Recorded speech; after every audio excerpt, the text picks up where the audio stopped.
So to many people, it's the prime example of big government gone bad. The Department of Veterans Affairs in Washington, D.C. has a backlog of benefits claims for America's veterans. Some vets are waiting not months, but years, we're talking about, to hear about their claims. Internal documents show the average wait time is 288 days, which is about 10 months. Yeah, the VA has set a goal to reduce that time to 125 days by the year 2015. Well, I brought a group of veterans together to talk about the issues they have with the VA. Their lives can hang in the balance, left without help by the agency's dereliction of duty. It's past the time when these men fought for their country. Now, years after leaving America's military, they are dealing with what can be described as America's post-military mess.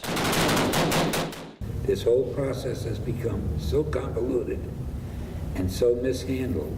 What's happened is the VA is a super bureaucracy, okay? The Department of Veterans Affairs admits it has a problem, a backlog of disability claims that now tops 600,000, nearly 35,000 in Winston-Salem alone.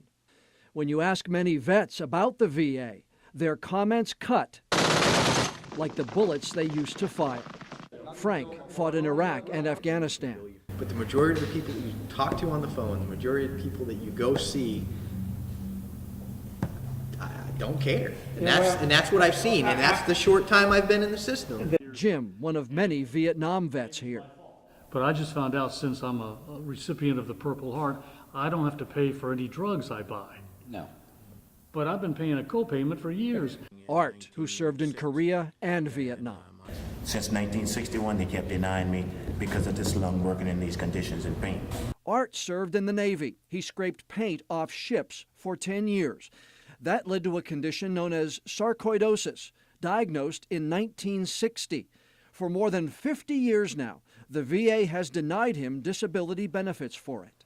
When we sent it in for my lung condition, they said, because it's on my skin too, they said, no, you only got the skin, and they missed the one on the lungs, which was the major one, service connected. Ron was calling up there to Winston-Salem, says, how could you miss this? And it all went in on the initial paperwork since 1960, but they kept, either new people missed it. Ron, Pat, and Artie serve those who have served their country. As DAV service officers, they file claims for other vets, trying to navigate the system they blast as broken. The system's not working, and nobody's sat down to try to improve it. By adding more people to the system is not going to help. Okay, let's stop right here and see how things got this bad. In this document, the VA cites several reasons for the backlog.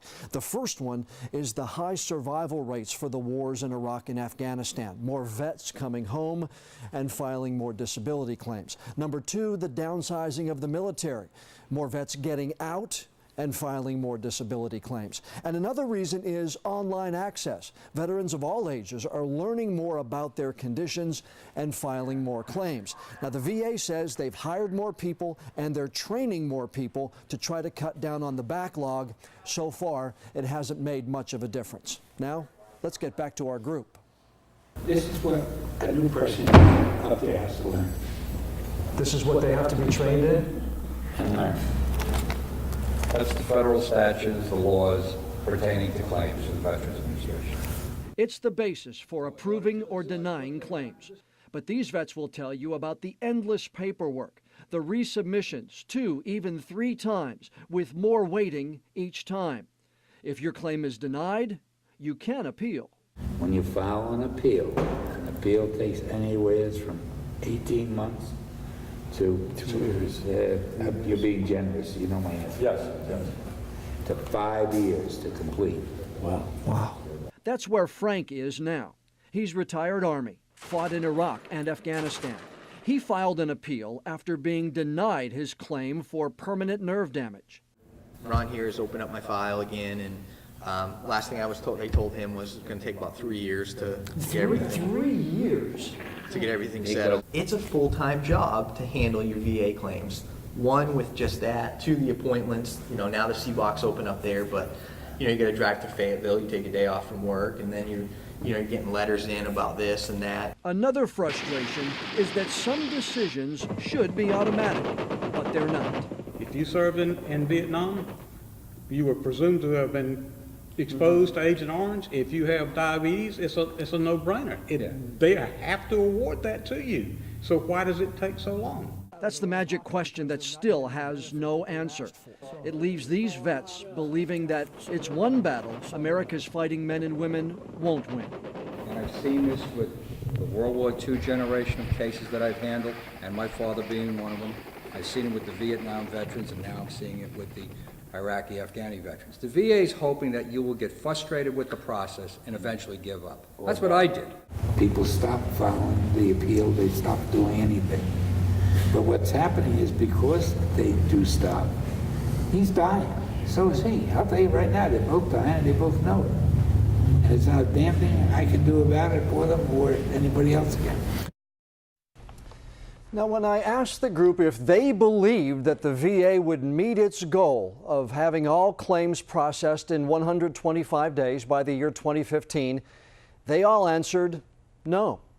The VA did comment on what's being done to address the backlog. The statement they sent to me reads in part, "Too many veterans have to wait too long to get the benefits they have earned and deserve. That's unacceptable. The VA is building a strong foundation for a paperless digital disability claim system, a lasting solution that will transform how we operate and eliminate the claims backlog." Now, if you know a veteran that's needing help with his claims, click right now on this story on foxwilmington.com, where we have a list of support groups from all across southeastern North Carolina. There are also links to all of the VA documents we mentioned in this story. And we'll be back with more on Fox Wilmington News at 10 after this.